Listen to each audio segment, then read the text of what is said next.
विजेच्या धक्क्याने तरुण शेतकऱ्याचा मृत्यू. औंढा नागनाथ तालुक्यातील धार येथील घटना.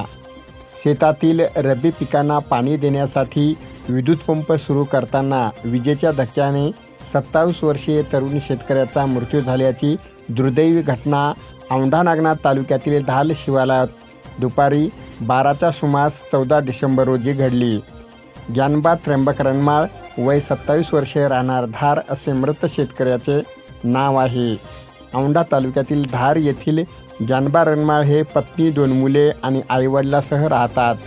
शेतामधील रब्बी पिकांना पाणी देण्यासाठी रविवारी दुपारी 12च्या सुमारास ज्ञानबा रनमाळ आपल्या इतर 2 साथीदारासह पूर्णा नदीपात्रात असलेले विद्युत पंप चालू करण्यासाठी गेले होते.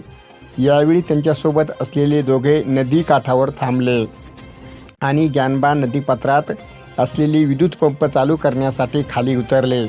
बराच वेळ होऊनही ते परत न आल्याने शोध घेतला असता ते पंपाला चिटकून बेशुद्ध अवस्थेत आढळून आले. तात्काळ विद्युत पुरवठा बंद करून त्यांना बाहेर काढून औंढा नागनाथ ग्रामीण रुग्णालयात दाखल करण्यात आले. मात्र डॉक्टरांनी त्यांना मृत घोषित केले. या प्रकरणी औंढा नागनाथ पोलीस ठाण्यात आकस्मिक मृत्यूची नोंद करण्यात आली आहे.